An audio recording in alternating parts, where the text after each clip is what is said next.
America. We were living in the east by the Nile River, living in luxury, enjoying freedom, justice, and equality. We wore silken robes and slippers of gold. We were the wealthiest and the wisest people, I'm told. Now we are the poorest of the poor. Nobody wants us at their door. So my friend, it's easy to tell, white man heaven is a black man hell.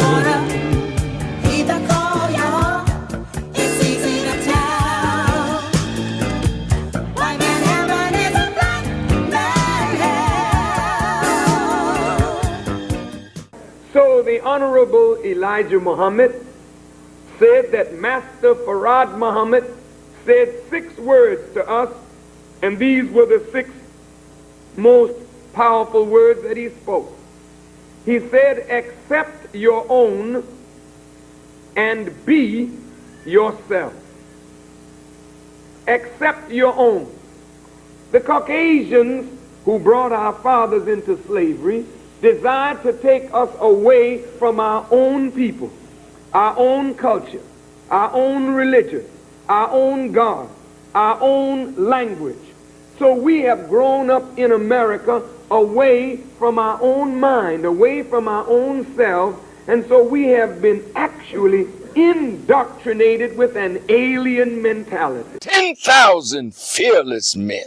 Because we're going to have to challenge the things that are destroying our community.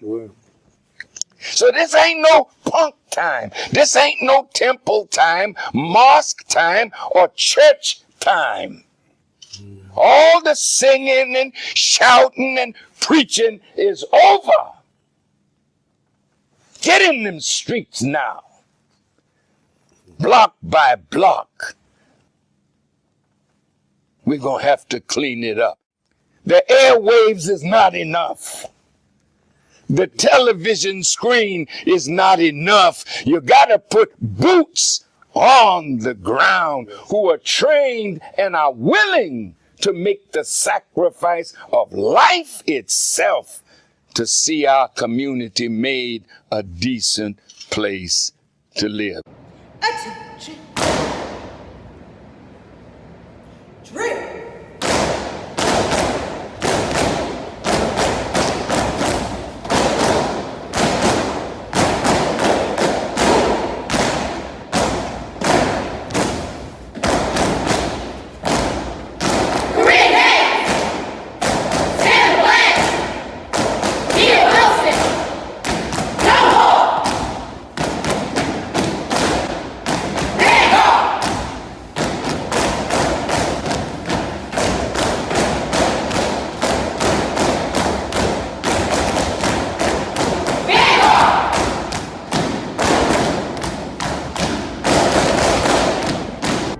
Soldiering is a part of the Nation of Islam, and it readies all of us to obey the commands of God. Now some will ask, well, why military drill? Because this is what produces the camaraderie. Facebook and Instagram thought that they could ban the Honorable Minister Louis Farrakhan. But in reality, they can't, because he already lives in us and millions of others. قل أعوذ بالله من الشيطان الرجيم بسم الله الرحمن الرحيم الحمد لله رب العالمين الرحمن الرحيم مالك يوم الدين إياك نعبد وإياك نستعين اهدنا الصراط المستقيم صراط الذين أنعمت عليهم غير المغضوب عليهم ولا الضالين آمين.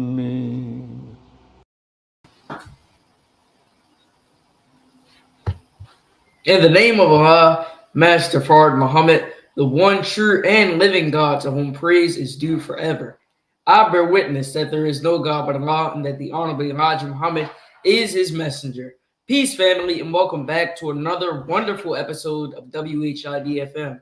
WHID-FM is your personal platform for those of us striving to follow the life-giving and life-saving teachings of the most Honorable Elijah Muhammad as given to us by his premier pupil, the Honorable Minister Farrakhan, gathered right here in this virtual meeting place to answer that most critical question: what has Islam done for me? It's Sunday, September 8th, and at this time, we're going to turn it over to that dynamic co-host of WHID-FM, Sister Janine Muhammad, who is a superstar student here in the ministry at Muhammad Mosque number 6 under the leadership of our beloved brother, student Imam Abdul Shahid Muhammad. Sister Janine. Assalamu alaikum, family, and thank you again for joining us for another episode of WHID-FM, where you hear the stories from our various guests about what Islam has done and continuing to do for them. I'm going to introduce our guest for tonight. Our first guest is Brother Abdul Shahid Muhammad, who's been a registered member of the Nation of Islam since September 21st, 1993. He currently serves as the student minister of the Nation of Islam Holly Springs Study Group, located at 165 North Memphis Street, Holly Springs, Mississippi. He also serves as a student prison reform minister, an assignment he started at Muhammad Mosque number 55 in Memphis, Tennessee in 1994 under student minister Abdul Mudathir Muhammad. But Shahid has served as a caller to prayer on the Ramadan prayer line, now Ramadan, the Ummah reflects, since it began in 2006. He is currently the host for the Holly Springs Study Group 10,000 Fearless Tri-State podcast and can be heard every Thursday from 7 to 8:30 Central Standard Time on Podbean. Brother Shahid is a native Memphian and 24 veteran police officer at the rank of sergeant for the City of Memphis Police Department Sex Crime Special Victims Unit.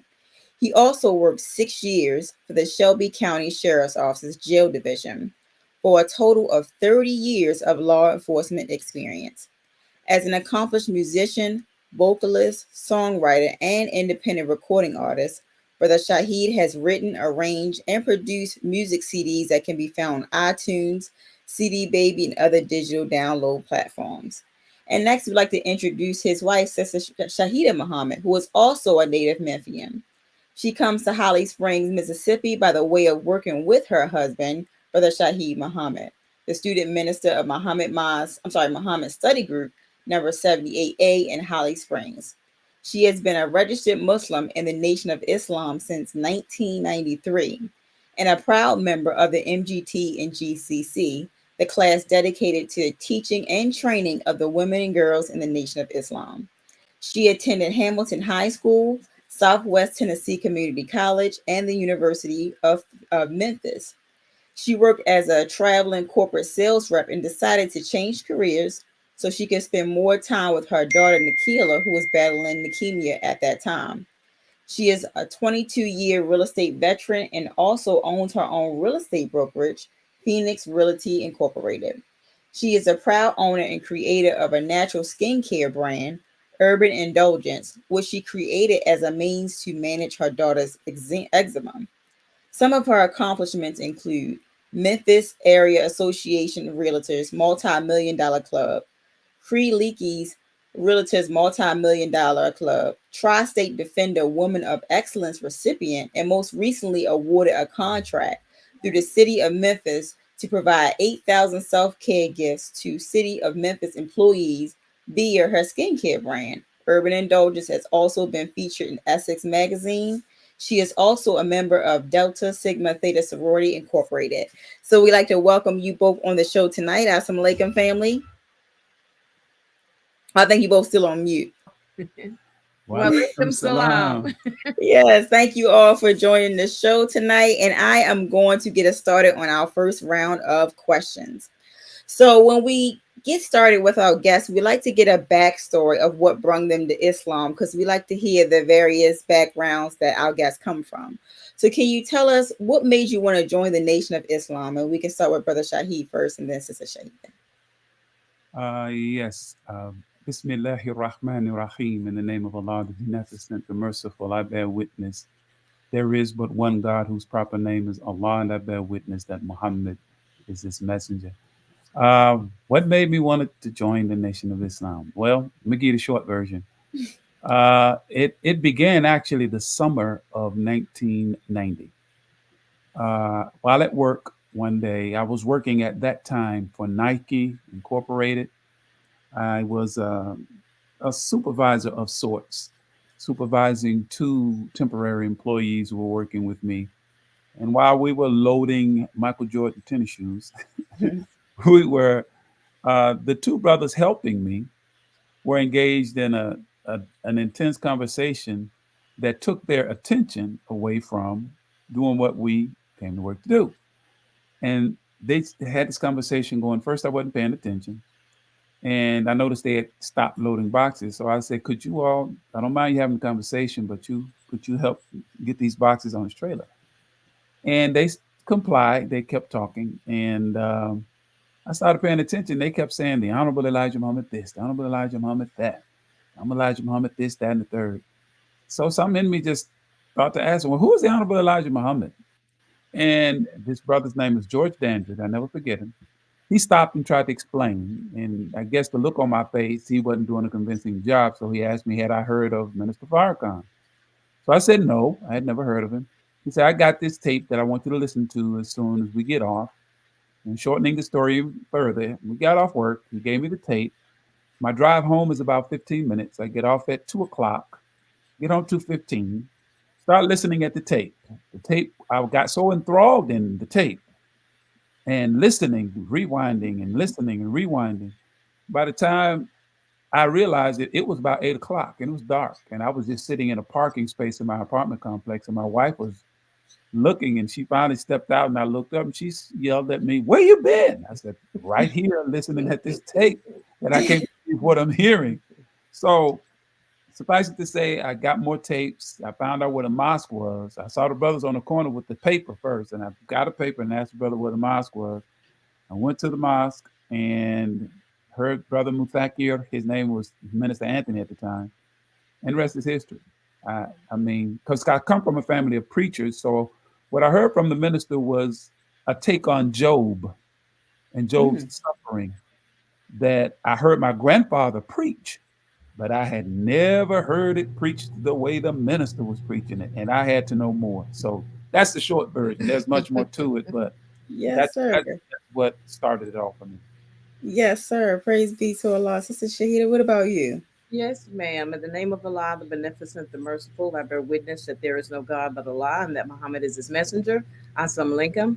Yes. Well, obviously, my introduction to the nation was through my husband sitting in the car all that time, listening to the minister. So when he came into our little apartment at the time, we had just gotten married, maybe about a year. We've been maybe married about a year. A year, right? A year. He's telling me everything that he heard. And so, of course, from then on, for probably a couple months, that's all I could hear. He'd come home, he'd sit on the floor, and he'd listen to these tapes. And I'm thinking, he's like, did you hear this? Did you hear this? And I'm like, what are you talking about? What are you saying that God is a man? I'm like, no, I don't. You don't know what you're talking about. Who is God? Yeah, you don't know what you're talking about. So we went through that for a while, and then maybe a short time later, the minister came to Memphis, and he did a lecture called City of the Dead. So he said, well, we'd been to church that day. He said, well, let's go and hear, the minister. I said, okay, we'll go. Well, of course, I was immediately upset because they separated me from my husband. And to go through this check procedure that I had never been through before, wasn't aware of it. So eventually we meet back up and we sit down and we're listening to the minister. But as I saw the sisters come out to do charity, I was like, oh my God, this is probably the most beautiful expression of femininity that I have ever seen. because they had on these beautiful garments, and when they walked, the garments would flow, and they just looked like angels. And I thought, wow, what kind of women are these? These women are different. So that was my first introduction and experience, and attending a nation event, an introduction to the nation. And can I add this part? Yes, sir. When the minister finished, he actually asked who would help him, and asked those who wanted to help stand up. Now, mind you, I'm way up top somewhere. And I stood up, and raised my hand. I literally jumped out of my seat. Wow. And my wife said to me, "Do you know what you're doing?" You remember that? Yes. I turned to her and said, "I know exactly what I'm doing." And the rest is history. Praise be to Allah. You all actually led me into my next question, because as we saw on the screen, Who is God's 1991 is literally, I believe, one of the most talked about lectures when we have guests on. So when it comes to the lecture, Who is God, was it hard for you to understand that God is a man? Especially, Brother Abdul, you say you came from a Christian background. So was that hard for you to grasp? And Sister Shahidah as well. What's your take on when you heard that? Did you had to know more, or did you feel like, maybe this is true? And this time we'll start with Sister Shahidah first, and then Brother Shahid. Well, yes, it was difficult for me because it was not anything that I had ever heard before. And was it something that was a little bit difficult for me to understand? Yes.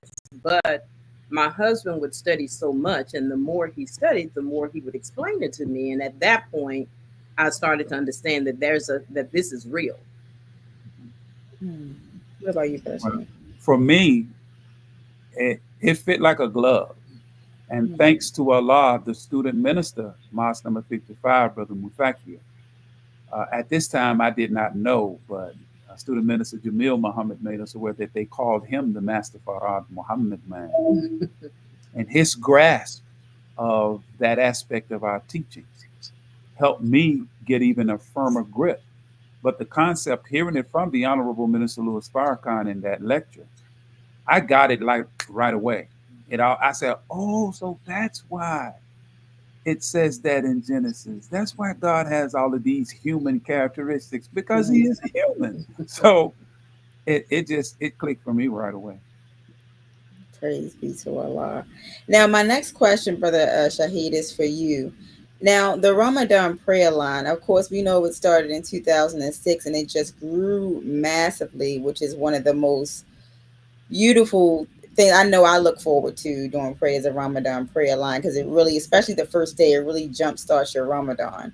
So how did you, and my apologies because I didn't say the word correctly. Is it muezzin? Muezzin. Thank you. I appreciate that. I didn't want to say it wrong. How did you become the caller to the prayer on the Ramadan prayer line? Well, I got introduced to calling the adhan, hearing the Honorable Minister Louis Farrakhan. And I was really taken with it because while I was in the church, I sang in a community choir and did recorded music with a couple of different artists. And I would sing the Lord's Prayer in church, okay? So I heard the minister do this adhan. So in my mind, I'm like, whoa, they got one too? So I'm listening at him call the adhan and power at last forever. So I just started, I'm telling you, it just clicked with me. The rhythm, the cadence of it, I just felt it. So in my personal time, I would just mimic the minister, and I learned it. And I heard it first sitting in the car in the mosque parking lot. So I would just sing it to myself, and some of the brothers overheard me, and they told Brother Minister, Brother Anthony at the time. So I would close the mosque prayer with it. Well, he would invite Brother Jamil out to Memphis, Student Minister Jamil, and I was closing the Sunday meeting doing the adhan one Sunday. So Brother Jamil steps outside of the Brother Minister's office and go, brother, okay. So when the idea to do the Ramadan prayer line came about in 2006, I had been doing this call to prayer for some years now. When it came about in 2006, Brother Jamil remembered him and Sister Nisa called and asked, brother, would you open the line giving the call to prayer? And that's how I got started. Praise be to Allah. Now, I will tell you because a lot of people look for you. And I will say this because everyone is like, who does the call to prayer? I know I've asked it every year, and they're like, I don't know, but he needs to sell the way he sings it. He needs to sell it on iTunes so I can replace it as the app on my phone so I can use that. So that's is beautiful. People have been asking, I promise you, brother. I know in our mosque in Baltimore, we always ask, is there a way we can just download the prayer on iTunes or somewhere where we can just grab it and listen to it? So if you haven't done it, it's an idea. I'm telling you, a lot of believers will definitely buy it because it's something that we hear every Ramadan, and it's a beautiful, beautiful start to the Ramadan. So all praise is due to Allah. We really appreciate what you do. All praises due to Allah. And my next question before I turn it over to Brother West is for you, Sister Shahidah. So I want to talk a little bit about urban indulgence. Now, I know you created it in your bio to manage your daughter's eczema. So can you tell us, like, what made you decide to create your own product? How did that come about in your mind to you manifesting it to your own business? Well, I have to tell you, sister, that MGT class is something else. So I've always been a person that wanted to lean towards not necessarily using commercial products and to make my own. When it came to food, when my baby was younger, I didn't buy baby food. Of course, as an MGT, I did all of her baby food from scratch. Her vegetables, I canned her vegetables, everything, bean soup. So I've always, kind of been had that mindset. So my daughter, she was diagnosed with leukemia at age 4, and she was treated until she's 6.5. She's perfectly healthy now. She's 31-year-old Vanguard with us.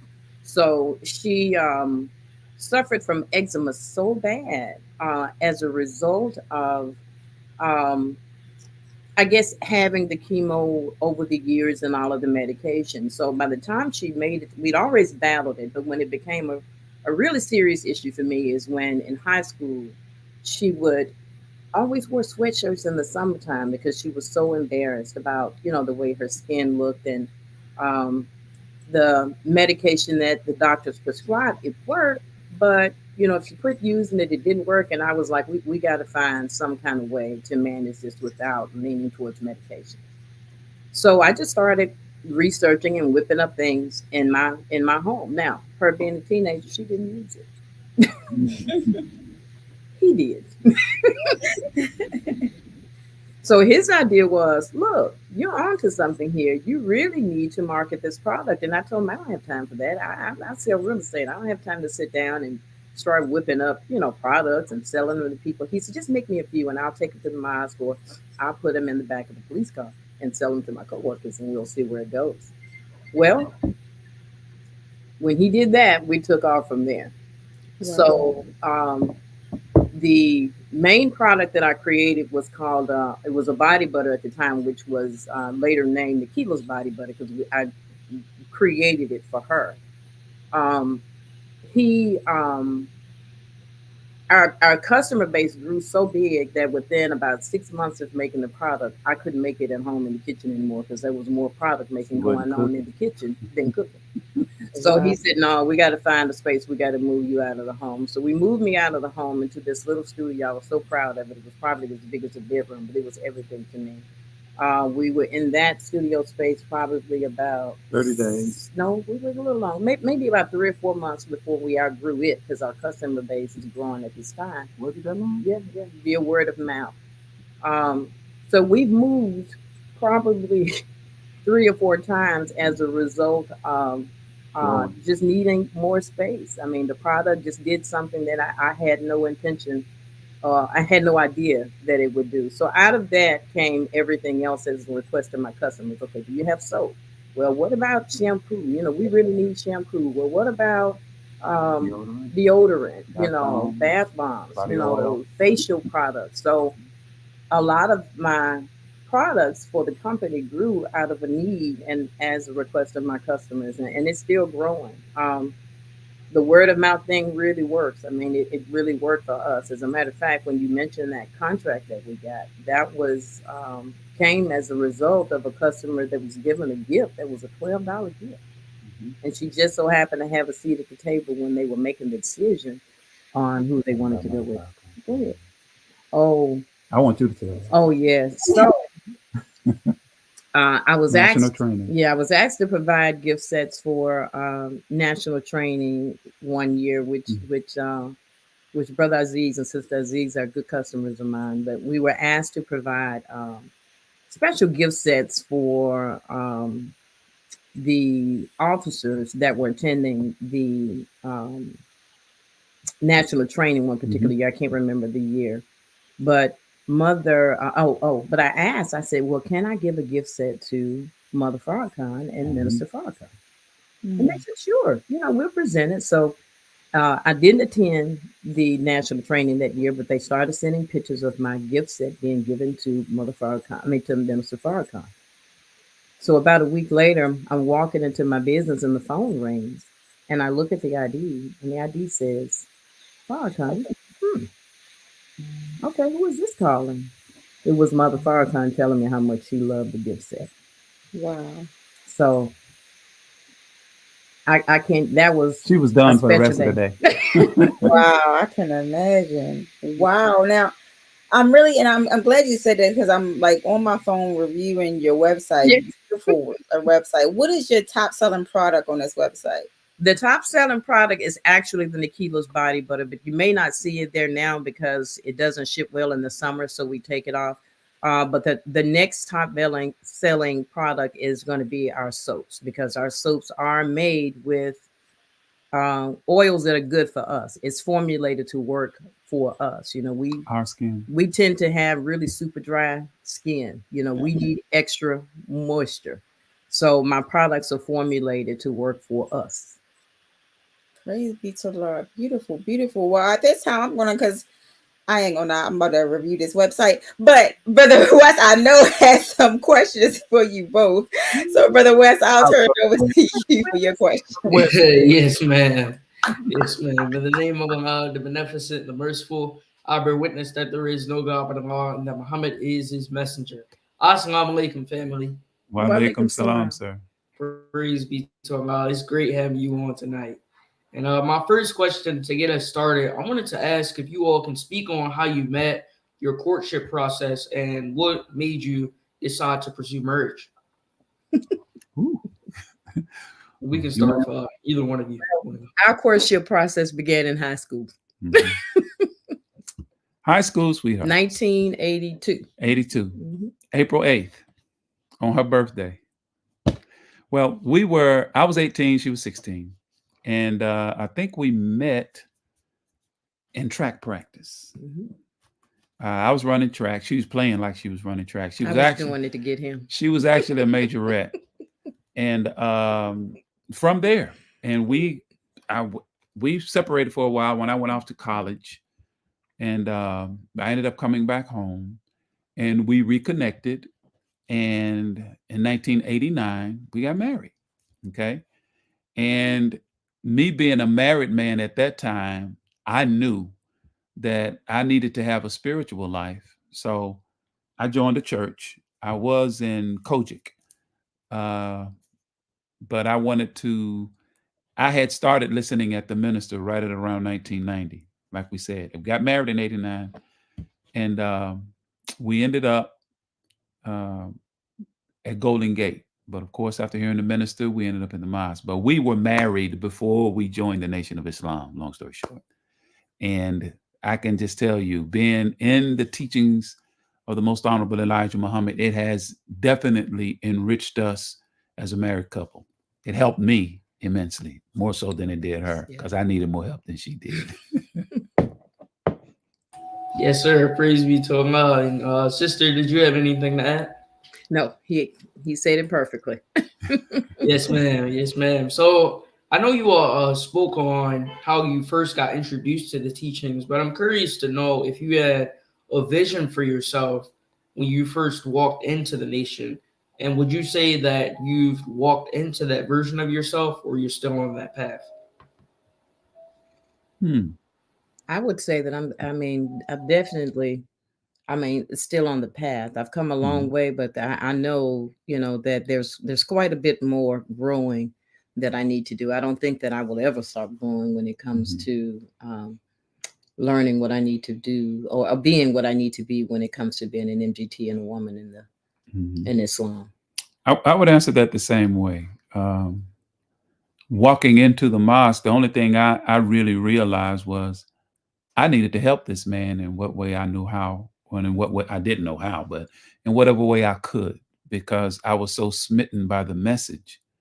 It was the exegesis of scripture that just really brought me to consciousness. And I came into the nation just wanting to help the minister. I never would have thought I would have ended up in the ministry, and I got a long way to go. So I'm just going to stay in the straight path as best I can during these troubled times. Yes, sir. And now that we, reviewed basically your, I would say, goal for being in the teachings, even though you didn't have a one side, like to be the minister, things like that. I wanted to know, what would you say to the youth today to influence them to be more interested in the issue of Islam? And we can start with you, Sister Shahidah. Okay. What would you tell them? Well, when I was just having this conversation the other day, yesterday with someone about our youth and how the world is really pulling on our children. And, it's a troubled time that we lived in. Unlike when we were children, there's so many other things that are a distraction from them that we had growing up, even from my daughter, who is 31. And I look at the children that are coming up that are younger. I would say that listen to, I want to make sure I understood the question. Was it, what advice would I give the children? To be more interested. To be more interested. To be more interested in the nation. Yes, ma'am. Yes. Just listen. Listen with an open mind. There are a lot of young believers out there that have platforms that are more geared to our youth. When you talk about Minister Ben X, who else do you think of? Ben X, even in the art and culture community, like Golden Child, Nilam, and Sister Nilam, and you have young student ministers that are coming up, and the brother Nuri, student minister Nuri Muhammad, has an attraction that the youth are attracted to. I would say to our young people that if they understood who they were and saw themselves through the lens of our enemy, because the enemy of our rise, they know what they're looking at when they look at our young people. The government under which we live, dear family, planned a long time ago through what many of us are familiar with, the counterintelligence program. One of the denial objectives spoke to not allowing long-range growth of quote unquote liberation struggle organizations. So they sought to ensure that we never had the ability to attract our youth. That's right. To become part of the struggle, because they know the fearlessness that you see amongst our young people. You are the generation, this generation of young people, whether they realize it or you realize it or not, you are the generation that our ancestors prayed for.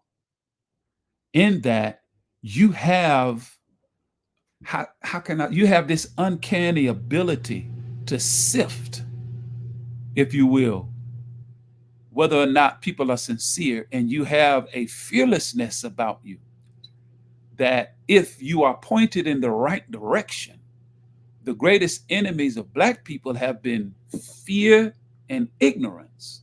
Well, you already conquered fear. So if they know, if the Honorable Minister Louis Farrakhan's word can take root in you, the latent gifts that God has put in you will be nurtured and will set you in a position whereby you can decide your own future and your own destiny. that is in line with what the sacred texts say about who you are. That's what I would say. There's a lot more to that, but this generation, I mean, you are potentially, as the Honorable Minister Louis Farrakhan has helped me and others and many of us to see, you are potentially the generation of promise that can take this thing to the next level and beyond. Yes, sir. All praises. Look at what you're doing right now, son. Look at what you're doing. Yes, sir. I wouldn't have had even a thought to do what you're doing right now as a young person. Yes, sir. Yes, sir. I definitely believe that we definitely have the potential to meet that criteria that you described, being able to fulfill that prophecy, essentially. And I next wanted to ask you both I'll start with you, Brother Shahid. If you can tell us more about your tenure in law enforcement and if the skills you acquired during your career apply to you being an FOI today. Well, it's more the other way around. It was being an FOI that helped me be a better police officer. I got in law enforcement as a result of hearing several messages of the Honorable Minister Louis Farrakhan when he talked about we should police our own communities. My first thing was trying to do for self. I was working and I sent my wife to nail school. She became a nail tech. And I wanted to open a full service beauty salon because my older sister, she owned one at the time. So I quit my job trying to do for self, had a savings and wanted to invest in a full service beauty salon. Well, my sister kind of backed out. She got cold feet and didn't want to do it. I had already quit my job, had already pulled my savings.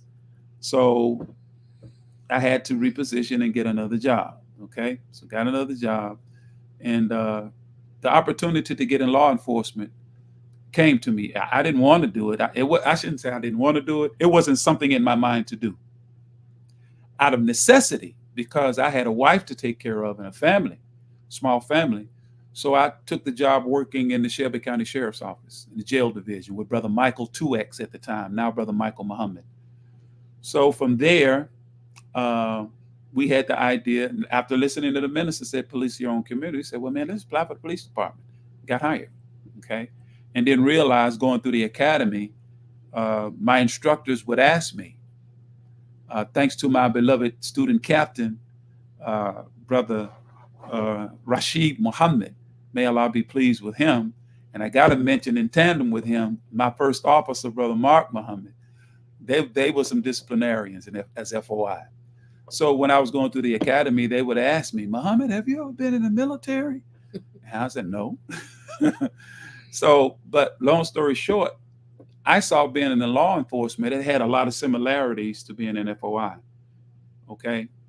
And policing our own communities was something that I got from the minister. And I learned being in law enforcement, our people really don't have a problem with police per se.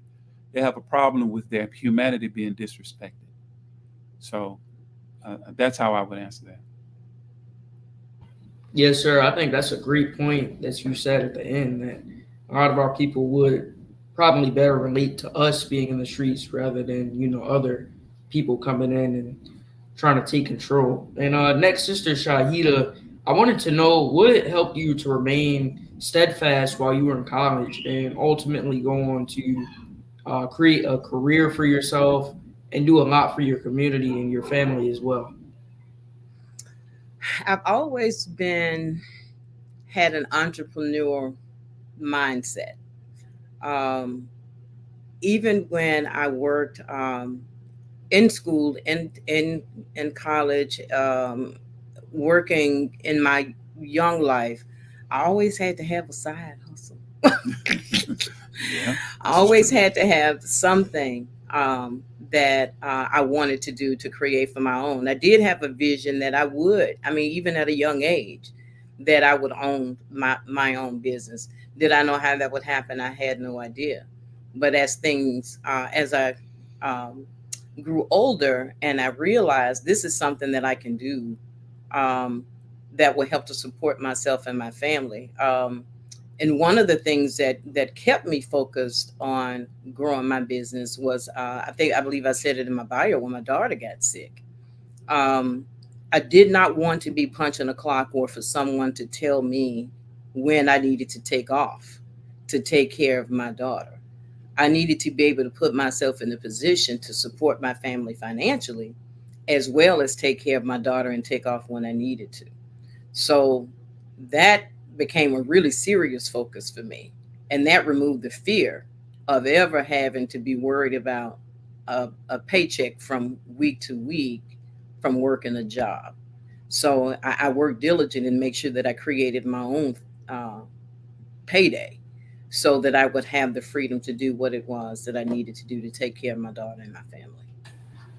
Yes, ma'am. And that actually leads me to my next question. I know your bio did mention your daughter getting sick. So I wanted to know if you can tell us how the teachings helped you and your family move through that.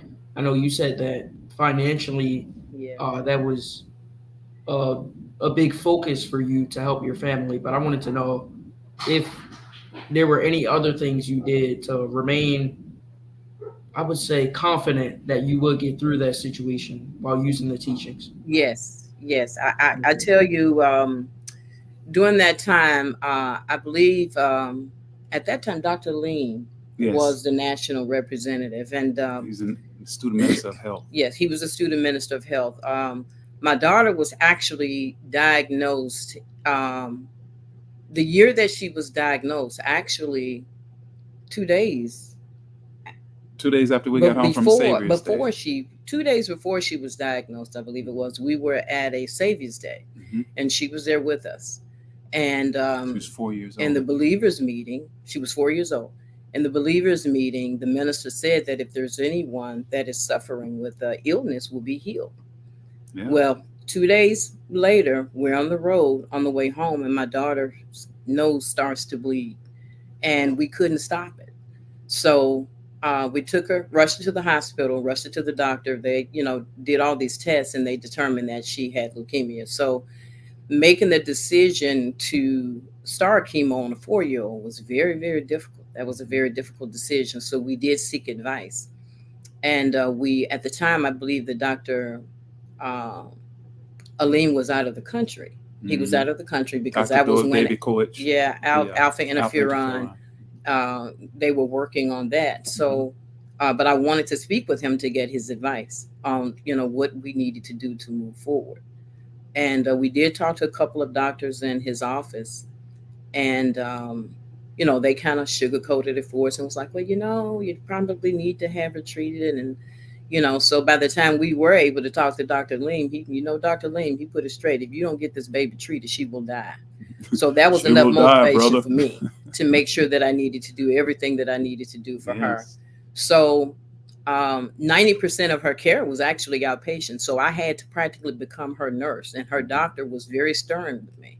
And he said that her life and her survival depends on you and how you treat her. Take care of her and follow these protocols and these things that you need to do. So based on, I didn't have any doubt based on what the minister said that my daughter would not be okay.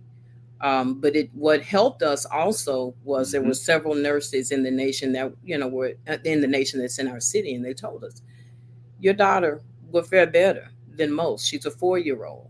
So even with chemo and the way, you fed her well, you've taken care of her, she's had a good diet, she will do well through her treatment. Unlike an adult who has polluted their body with bad food, with cigarettes, with drugs, that have to go on chemo. So she may not have, more than likely, she's not going to have as many issues or have as much trouble coming through this process. That's exactly and we did find out that when she was diagnosed, that I don't want to say the best time, but I guess it is the best time to be diagnosed with that particular cancer was between the ages of 4 and 6. They had the highest survival rate. And this happened 2 days after her 4th birthday. Her birthday is always around Savior's Day. February 21st. So it just all kind of, came together when I reflected back on what the minister said and the time that she was diagnosed, and that her particular doctor that she was with at St. Jude, all of the staff would come to us and say, look, if I had any doctor in here, that doctor would be the one that I would choose for my child.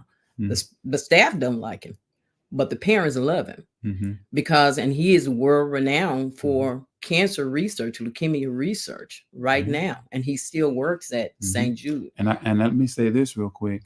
That doctor was more of a soldier than a doctor because we had to stay on the regiment. And I remember this distinctly one day, we had to know what pills and what medication to administer her at what time. And he was like, both of you must know. His name was Dr. Chin Hung Pui. He's an Asian brother. And many of our doctors were Muslims, to our surprise. And he would always give us a pop quiz.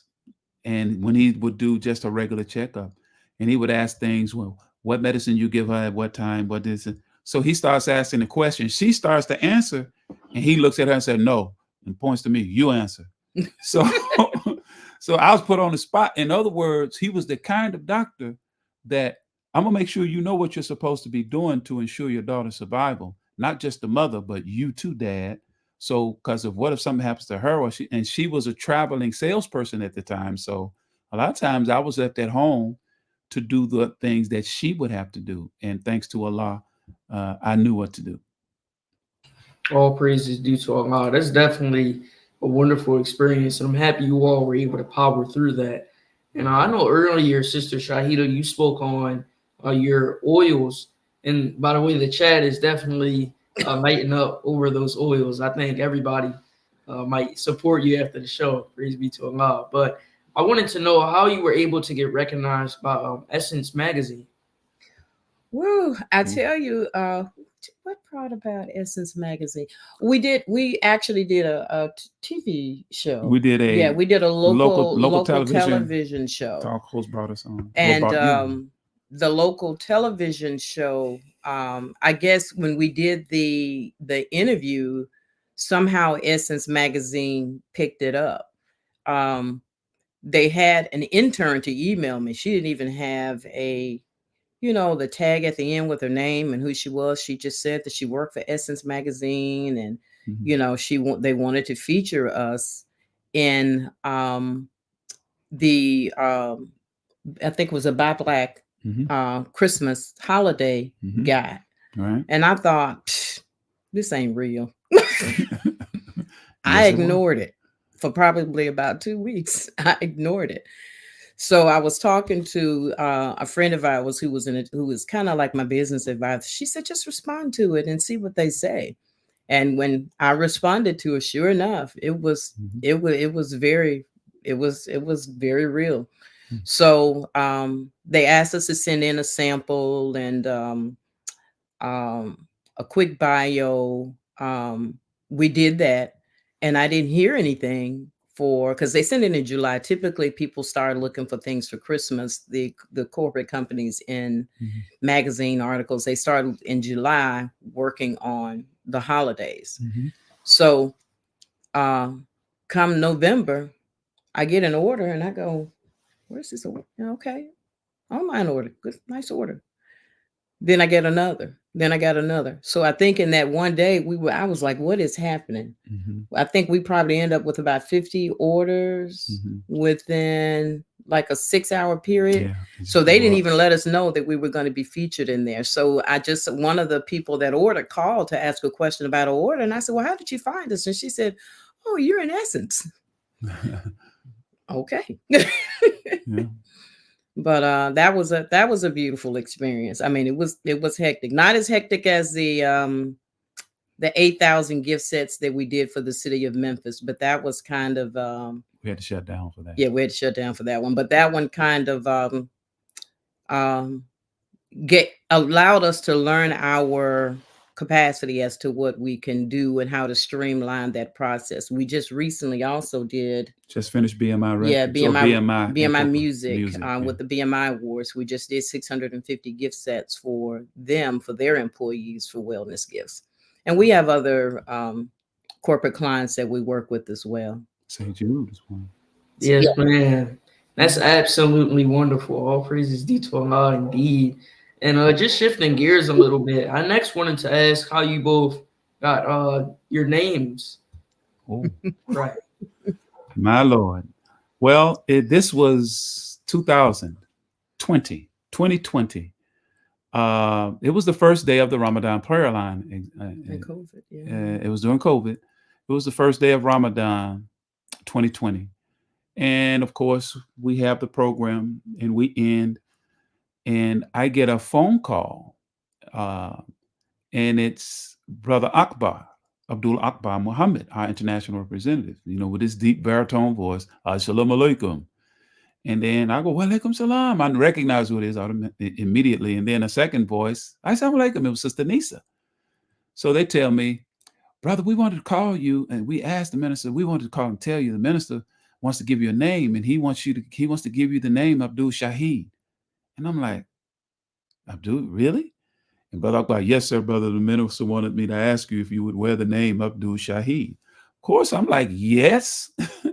So my wife, she comes in the room trying to figure out what's going on. I tell her, and we both just kind of burst into tears, because I was caught completely off guard with that surprise that, the minister would give me that name.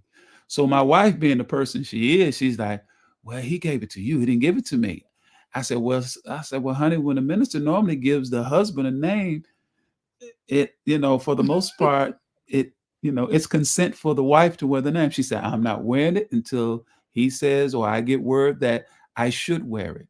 So I have to call the National House and Sister Amina. I said, Sister Amina, my wife wants to know, the minister gave me the name Abdul Shahid, and she wants to know, can she wear the name Shahidah?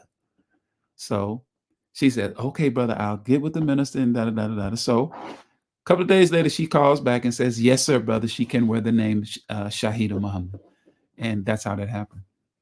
That was one of probably the most special days for me as a Muslim, because it was, it was different for us. We were in the pandemic. Mm-hmm. So, everything we were doing from home.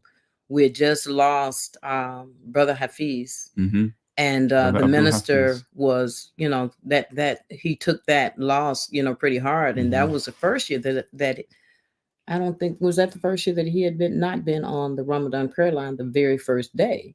If I recall correctly. But he was listening. He was listening, but he didn't speak that day because, he was, dealing with the death of Brother Hafiz. Mm-hmm. So for us to go through that call, and then we're finished with our prayers and we're getting ready to set up to listen to do our Quranic reading, and to hear my husband going, what? Mm-hmm. What? And I'm running in because I'm thinking something has happened to someone, a family member, something. We're in COVID. And when he said that, I mean, it was ugly tears. She burst into tears. Ugly tears. Yes, sir. All praises due to Allah. That's definitely a wonderful story. And I know the teachings tell us that a good name is better than gold. So it's definitely wonderful. And my next question, before I turn it back over to Sister Janine, I wanted to know, what was your first experience with interacting with a piece of, well, not a piece of, but some of our food from the nation? We usually ask, what was your first time hearing a certain lecture or reading Message to the Black Man? But I wanted to know, how was it when you first had bean soup or a slice of bean pie? Can you tell us a little bit more about that? I was the first one.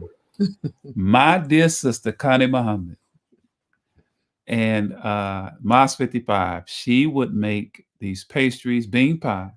She would make carrot pies. I mean, not carrot pie, but veggie pies. And she had this cake called a unity cake. So at the end of a mosque meeting, she's vending, right? And I'm looking, and the brother said, man, try this, brother, try bean pie. So I get a slice of bean pie. And I'm like, bean pie. I like what the minister's saying, but you talking about a bean pie. Of course, what comes to mind is beans. As a Negro, you think pinto beans or something like that, or black eye. So I try and I bite into this pie, and I'm like, and the rest is history. I tried a veggie pie. I mean, the cuisine captured me just as much as the message. I wouldn't say just as much, but similar to the message. Fish sandwich too, Brother And Rashid's those fish. fish sandwiches from my student captain, Rashid Muhammad. That black man made the best fish sandwich. In fact, as people, when they found out about Rashid's fish sandwich, it was unmatched. Yeah. Brothers on the minister's security team found out about that sandwich, and they really raved about it. But that's the thing those were the things in terms of food. Yeah, as a matter of fact, my My daughter daughter was enthralled with that fish sandwich. When she was being treated and they couldn't get her to eat anything else, she would say, "I want Rashid fish sandwich." Yeah, I would go to the mosque and he'd make her a request sandwich. was, "Daddy, bring me back one of Rashid's fish sandwich." She wouldn't eat anything else, but she would eat Brother Rashid's fish sandwich. Yes, sir. Praise be to Allah. And Sister Shahidah. Yes. Same question. Yes. What was your yes. Oh, well, the bean pie and the veggie pie was what got me. I love the veggie pie so much that I had to learn how to make it. But that and then the Rashid's fish sandwich. So loved them. Yes, ma'am. And when you say veggie pie, can you tell us a little bit more? Like, the way she made it was a pie crust that had a little bit of a red sauce, a mix of vegetables with just a little sprinkle of cheese, and it was baked. Oh my goodness, awesome! Oh, okay. So it sounds more like a pot pie. Yes. Well, similar to a pot pie, different vegetables. You don't cover it with. Yes, similar to a pot pie, but it's broccoli, carrots, cauliflower. So. Right. Yes, ma'am. Praise be to Allah. And next, we'll turn it back over to you, Sister Janine. You're on mute. I've been enjoying. I did place my order on the website. Yes. So. I saw it. Thank you. Thank you so much. Praise be to Allah. So my next question for you both is, what advice would you have for new believers just joining on to the teachings? And we can start with you, Abdul Shahid, first. Study.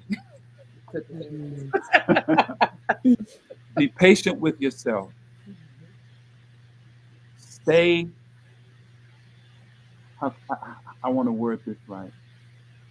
As a plant needs sunlight and water to stay in a pattern of growth, stay amongst the believers and the word. One of the biggest Achilles heels, if I would say, of many people of faith is that they have a very superficial understanding of what they say they believe. This teaching, as Brother Minister Jabril Muhammad used to always say to us when he would come to Memphis, and I was blessed to spend a lot of time with him, and may Allah be pleased with him. He said, you can't be a surface dweller. You've got to plumb the depth of what we're taught. Because the coming of Allah in the person of Master Prophet Muhammad, raising the most honorable Elijah Muhammad, and now we see the Honorable Minister Louis Farrakhan at the tender age of 91 ascending. He came to make us into himself. So that's not a superficial transformation. So we can't take a superficial approach to what it is that he gave us through the most honorable Elijah Muhammad, and that is continuing to be demonstrated in real time by the Honorable Minister Louis Farrakhan. We are to be like him. So a study of the minister, and I refer to him as the proof and evidence of the fact that Allah has indeed intervened into our affairs. So if we keep our eye on the minister and follow the instructions of the Honorable Elijah Muhammad, where he said, wherever you see him, look at him. Wherever you hear him, listen to him. Wherever he advises you to go, go. Wherever he advises you to stay from, stay from. The minister said, get in our classes, get in our books, get in our studies. And that's the thing that has helped me immensely. And I thank Allah for my minister, student minister, Abdul Mufakir. When you came under his tutelage, you bought a lot of books. And We were students, you know, and that's what I would say. That's how I would say that. And for me, he kind of took what I was going to say, which is study, study, study. But the only thing that I would like to add to that is to stay in the process. It can get difficult. It could get difficult, but after difficulty comes ease. You have to stay in the process to grow. So just don't abort the process. Praise be to Allah. And we actually have a couple of questions in the chat. The first question, either one of you can answer. Since being in the Nation of Islam, would have you both seen the value of our people in entering the courtship process? And either one of you can answer. Say that again. What have we? What have you learned about the value for our people to be in the courtship process? And either one of you can. Oh.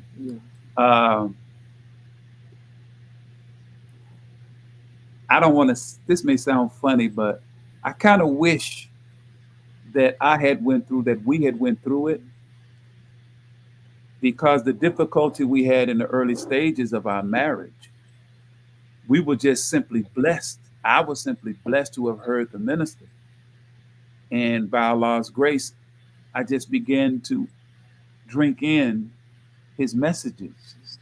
And in his messages was how to be a better man and how to be a better husband. Because, I mean, I was crazy. You know, when you're crazy, you don't realize that you are until somebody points it out to you. But the courtship process is a process that I would say to our young brothers and sisters who are preparing for marriage and considering, don't circumvent that process. I'm telling you, we've been married now 35 years. Praise is due to Allah. And I would say to our young people, whatever you do not circumvent that courtship process. It is designed to protect you, brother and sister, as you move towards the goal of being married. Because, as a matter of fact, in our talk today, we're talking about the original family unit, God, family, nation. And we have to have strong families in our nation. We have to, if we don't have strong families, we have weak nation. And if you look at America, her families have fallen and are continuing to fall apart. And you see the nation disintegrating as a result of it. So the courtship process, brothers and sisters, don't circumvent that. Don't feel like you don't have to ask for the sister or go to the captain and ask and submit courtship paperwork. Please do it. Don't feel like someone is trying to hinder you, you know, in any kind of way. I'll stop right there. Don't circumvent that process. Yes, sir. Yes, sir. Anything to add, Sister Shahidah? Yes, ma'am. And the next question, before I turn it over to Wes to do our station ID, and then he has some other questions for you. Someone in the chat wanted to know, do you sell your products wholesale? Yes, there is a minimum. And it has to be a business that I would sell to. If they go to the website, I believe my email is on the website. So you can reach out to me via email or the phone number on the site. I believe the email is on the site. Yes, it is. It is, okay. Praise be As to a matter of Allah. fact, she's getting ready to open another spot. So, wow, praise be to Allah. Wonderful. Praise is due to Allah. I'm fixing to retire, and I'm hoping she'll let me work for her. I know that's right. You put the plug in there.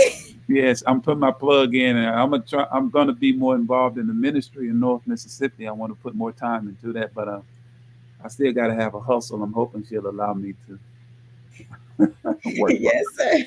I'll think. Is one more chat question, Brother Shahid. Sister Zatima wants to know, are you signed with a label? No, I'm independent. I have a studio in my home. I write, arrange, record, produce, master all of my CDs. I'm going to start on another one soon. I have some material that I've been working on, but ministry has kept me too busy to really get into it since I accepted to be the study group coordinator of Holly Springs.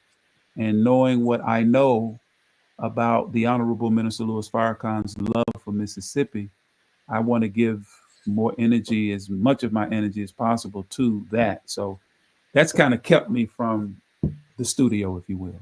Also, to answer your question from earlier, the Adon, his Adon, it is on iTunes. You Yes. can find it. You can find my music on iTunes. It's under Andre Muhammad. It's under my former name. You can find my CDs on iTunes, cdbaby.com, and many of the other digital download platforms. You can go and find them. Yes. And that the Andre Muhammad. Yes, it's under Andre Muhammad. That was my name before I got the name Abdul Shahid. Got it. Oh, okay. I see it. Okay. Praise be to Allah. And at this time, I'll turn it over to Brother West. He's going to give us our station ID, and he has some other questions for you, Brother West. Yes, ma'am. Thank you. You are listening to WHID-FM. Thank you for tuning in and spending your valuable time. Without you, there is no WHID-FM. If you have any suggestions, please email us at WHID1919@gmail.com. And also, please subscribe to WHID-FM on YouTube and follow us on Facebook. And next week, inshallah, our supreme speakers will be none other than Sister April Muhammad from Muhammad Mosque number 24 in Richmond, Virginia, and Sister Louida Muhammad of Muhammad Mosque number 15 in Atlanta, Georgia. Sister Latifa Muhammad out of Muhammad Mosque number 24 will give the introduction to part 2 of the science of food, the respiratory system. So make sure you tune in so you don't miss that wonderful episode. So make sure you mark your calendars for next Sunday, September 15th, 2024 at 7 p.m. Eastern Standard Time, when Allah and God willing, WHID-FM continues to explore the life-giving teachings of the Honorable Elijah Muhammad from his books, How to Eat to Live, books 1 and 2. So praise be to Allah. Make sure you don't miss that wonderful, wonderful episode. And Sister Shahidah, I wanted to know if you can share any similarities you've noticed between being in a sorority and being an MGT. Yes. To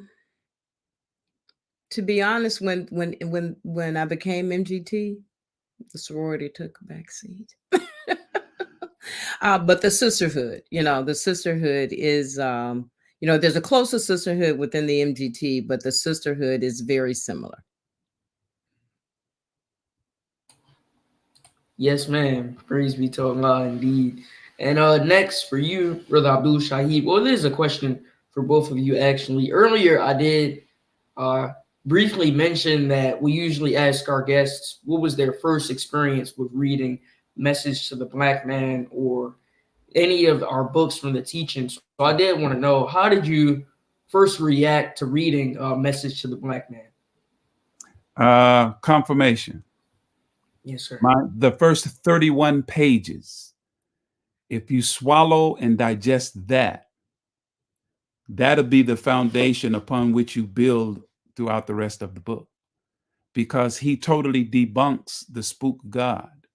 If you read carefully and go and check the references, scriptural references that he gives, the first 31 pages, Allah is God. Who is that mystery God? The Honorable Elijah Muhammad asks the kind of questions that are simplistic on the surface, but if you plumb the depth of what he's asking, but my experience was wow. And I may mention, I forgot to put in my bio, I am an Omega of the Omega Psi Phi fraternity, like my beloved minister, the Honorable Minister Louis Farrakhan. Yes, sir. So I'll ask you that question I just asked Sister Shahidah. Have you noticed any similarities between being an Omega Psi Phi member and being an FOI? What the brotherhood? There are a lot of brothers who are FOI who are members of our fraternity, the Omega Psi Phi fraternity. In fact, there are a lot of believers, but I must say, being an FOI is that's something else.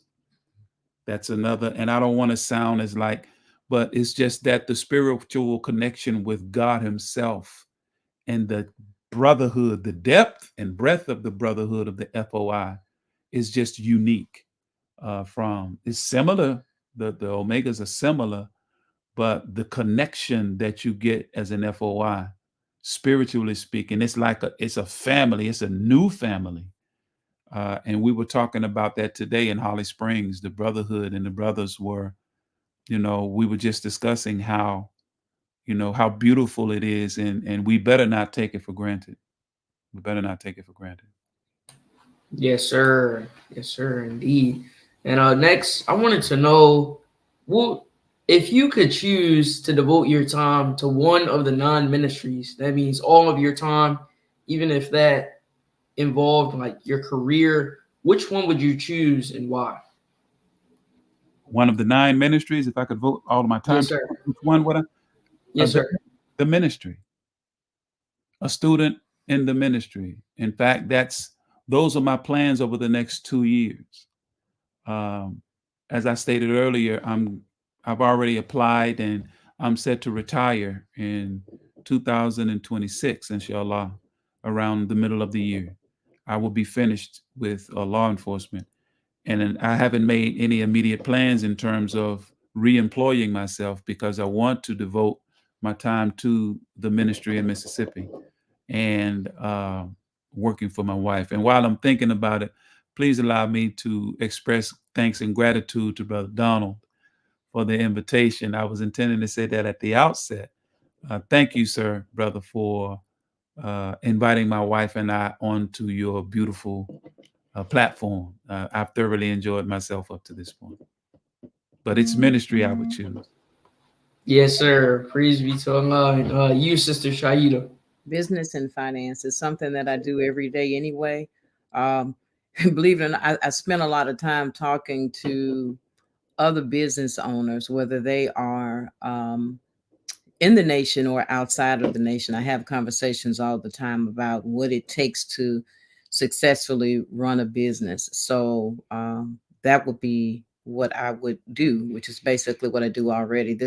The Bath and Body Company right now is 10 years old, so I praise be to Allah. He's guided me to do something right, to be able to survive, this long. So, and I don't mind sharing that information. Yes, ma'am. And Brother Shahid, I wanted to let you know, Brother Donald says, thank you, beloved. Yes, yes, sir.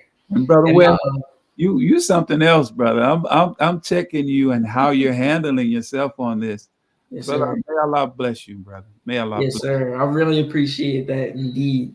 And my next question before I turn it back over to you, Sister Janine, I wanted to know, what has Islam done for you? We can start with either one of you. No, you go first. I'll answer in one word: everything. Yeah. Everything in the sense that Islam has done things for me that I didn't even know needed to be done. I mean, I did not, when you're ignorant, and sometimes I sit and reflect on where would I be had not I accepted a cassette tape one hot summer from a young brother that was loading boxes with me at Nike and just listened to it,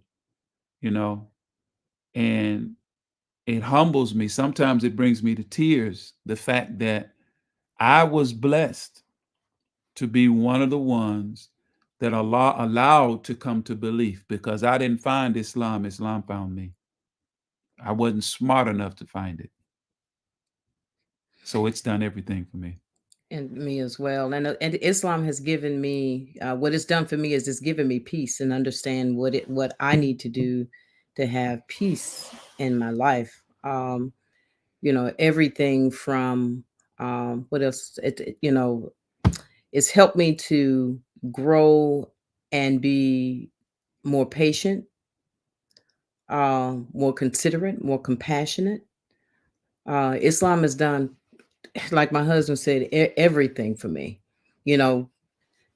Things that I didn't know I needed, areas that I didn't know that I needed assistance in, or I needed growth in, that I was lacking. Islam has done everything for me. Yes, ma'am. All praise is due to Allah. And with that, we'll go back to you, Sister Janine. Thank you, Brother Wes. And we definitely thank you both for just giving us your story. It's definitely, been beautiful just hearing the background. I love hearing how everyone just, how they get their first expression or their first introduction to the teachings. And it's beautiful. Just the story of just a tape. And that's how it shows how powerful these teachings are. And I did have one more question before I go to announcements, because I want to know from you both, what was your first Savior's Day like? Woo! Savior's Day 1994. We were determined to get there, sister. We were in the middle of drove through a blizzard. Yeah, a whiteout. We walked into the hotel lot. We spent the night in the shelter. Yeah, we ran off the road. You ran off the road. And it was right shut down the interstate. I had to run down the interstate to catch a state trooper to come and pull our vehicle out. The next day we got back on the road and went to Savior's Day. We walked into the lobby covered in mud. Because me and Brother Clarence was trying to push the car out of the mud. Well, we were determined to be at Savior's Day, and it was a beautiful experience. I think it was the guidance for these troubled times. And when I saw the Honorable Minister Louis Farrakhan walk out on the stage, it was worth it. I was jumping up and down like a cheerleader. I was just smitten, that God has given us somebody, and because when I heard him for the first time live, after hearing him on, the first time was live, The City of the Dead, but I wasn't conscious yet. I was coming to consciousness.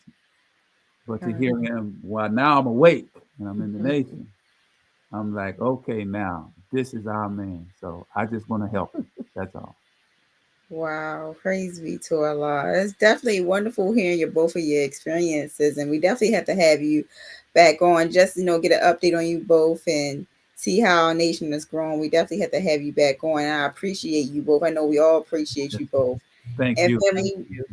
Yes, ma'am. Yes, sir. And we definitely, for our audience, we know y'all been lighting it up in the chat. So please go to the website, Urban Indulgence, and please go to iTunes. I did look it up, Brother Andre Muhammad. You can get that prayer for those who've been asking about it. I know they've been asking about it in our city. You can look up the prayer. I mean, beautiful. So definitely go on. You can go on Apple Music or iTunes. It is on there. And for our audience, we just have a few closing announcements for our audience. If you like what you heard today, and I'm sure you did, you're invited to study with the Nation of Islam to learn more about the teachings of the Most Honorable Elijah Muhammad, taught by his chief helper, the Honorable Minister Louis Farrakhan. You can go to www.noi.org/go study. We have weekly webcasts every Sunday at 10 a.m. Central Standard Time, 11 a.m. Eastern Standard Time. You can also, we have so many things on the website that you can actually listen to, events, so definitely check that out. Final Call Radio, download it on all your devices, take it with you on the go. As you're going about your day, just download it, play it on. You can listen to the Honorable Minister Louis Farrakhan 24/7. And there's no better way to go throughout your day than to have the Honorable Minister Louis Farrakhan in your ear. And speaking of Final Call, the Final Call newspaper, you can get it. It's in the city. You see the cover right there, Target and Student Dissent. If you want to know about true Black media and to know what's really going on in the world today, there's a reason why we call the Final Call newspaper the #1 minister in our nation. So please definitely get that Final Call newspaper. You can also get a subscription from one of our brothers and sisters that are behind bars, because as we know, they can lock them up physically, but they cannot lock them up mentally. And last but not least, do you want a book that greatly empowers your child and give them self-worth? Look no further than I Never Knew I'm All That, Book 1. This highly anticipated book is definitely one to get for our children to affirm their needs. This book is written by our host, Brother Donald Muhammad, our illustrations by Sister Amina Lay.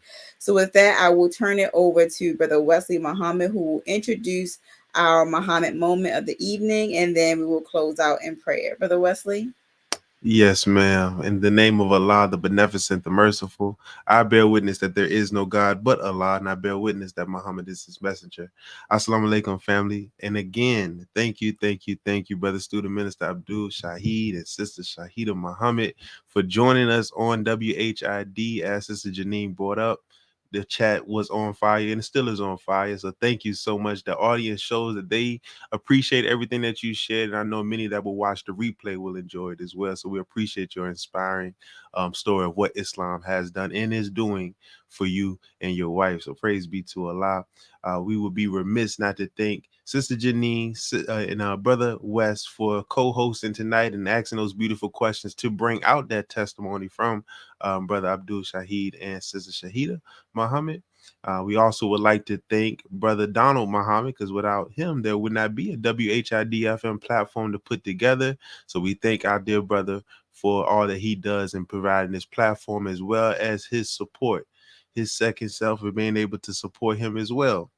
His wife, Sister Cynthia Muhammad, we thank her as well for all that she does behind the scenes that we don't see, but we know that it's important and critical to make sure that WHID-FM does take place as well. With that being stated, we would not know what Islam is if it was not for the coming of God in the person of Master W. Fard Muhammad. So we can never thank him enough for fulfilling the prophecy of coming and saving that and finding that which was lost. And we can't thank him enough for raising up one to be his living and exalted Christ, the most honorable Elijah Muhammad. And we can't thank them both without leaving in our midst today, because if it was not for this beautiful brother, our champion of truth, the Honorable Minister Louis Farrakhan, we would not know what Islam is. We would not know about Master Fard Muhammad, and we would not know about the most honorable Elijah Muhammad. So we thank those three for all that has been done and continues to be done for us in the nation of Islam. And we pray that anything that is shared here is able to help you in your journey to come to Islam as well and continue in this process. To introduce the Muhammad moment tonight, it is done by the Honorable Minister Louis Farrakhan. The lecture is entitled The Mastery of Self and the Universe. This was delivered September 22nd, 1997 at Florida State University in Tallahassee, Florida. You can get this lecture and many lectures by the Honorable Minister Louis Farrakhan at store.finalcall.com. So be sure to go get this lecture and any lectures, as well as the books by the most honorable Elijah Muhammad, the Honorable Minister Louis Farrakhan, and many different student ministers throughout the nation to continue or start down your journey of study of these life-giving and life-saving teachings of the most honorable Elijah Muhammad, as taught and demonstrated by the Honorable Minister Louis Farrakhan. So let's enjoy tonight's Muhammad moment. Is without form and void. Darkness is upon the face of the deep. What the scripture is saying is, look, Moses, the reason I had to come and raise you up was because Pharaoh had blocked the light of heaven from the people. And your people not having heaven to give them true motion, true life, true order. They are now without form and void, because darkness is on the face of the deep. They've been made to think they have light, but they are a people that walk in darkness, gross darkness, the people. Yes, now look at you. Yeah. Make it plain. You are without form, and you literally have been voided like a bad check. You have no real value in the society. Please listen. You are beautiful people. God, you're beautiful. Yes, sir. Yes, sir. No, I'm not just saying that to say it, man. The human being is so magnificent. But what good is it if it can't manifest? Look, have you ever gone to the store and bought seeds? The seeds, if you're not really knowledgeable, you don't know this seed from that seed. They all look somewhat similar, although they have their unique characteristics. This is the way you are. You're like seeds, ungerminated. You live your whole life and die without ever realizing who you are and what gifts God deposited in you to bring forth for his glory. Look at you. You live in your dreams. Every one of you dream about your greatness. And then you wake up. That's right. And you say, oh man, let me go back to sleep because that sure was great. And you know what? You know why you dream of your greatness? Because in reality, you are just what you dream. But when you wake up and can't manifest what your dream is, you become frustrated. And you walk through life so frustrated, so embittered, so displeased and dissatisfied because you know there's something great about you, but you can't prove it. Yes, sir. That's right. And Doc, that messes with a person's head. Yes, sir. Look. The Honorable Elijah Muhammad taught us that the sun and the moon draw the water up from the earth's surface into the earth's rotation, and it is called gravitation, and it's in a fine mist that the naked eye can hardly detect, and that mist forms what is called clouds. In the Quran, there's the constant reference to clouds and the wind blowing the clouds over a dry, dead earth, and when the water falls from the clouds to the earth. Now this is heaven now, reacting on earth, and earth reacting to heaven. The earth receives the water. The seeds receive the water. They swell, they burst, they send a root down and a shoot up, because the sun energizes the earth and the water giving life to the earth. Now the earth is responding to heaven by coming up with something that glorifies God, because as a seed it is not glorifying God, but when it bursts and you see what is within coming out, then you know this is this great creature of God. But look at you. Look at you and me and us.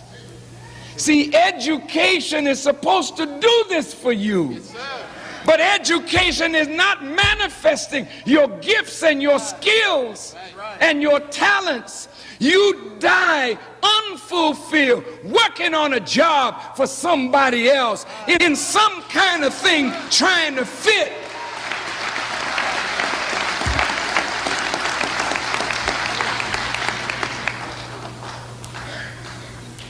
You are better than that. But the truth of the matter is, as a people, we're disconnected from heaven. And with that, we'll close out in prayer. Attention, prayer. Bismillah ar-Rahman ar-Rahim. Alhamdulillah Rabbil Alameen. Rahman ar-Rahim. Maliki yawmiddin. Iyyaka na'budu wa iyyaka nasta'in. Ihdina as-sirata al-mustaqim. صراط الذين أنعمت عليهم غير المغضوب عليهم ولا الضالين آمين. Assalamu alaikum, family.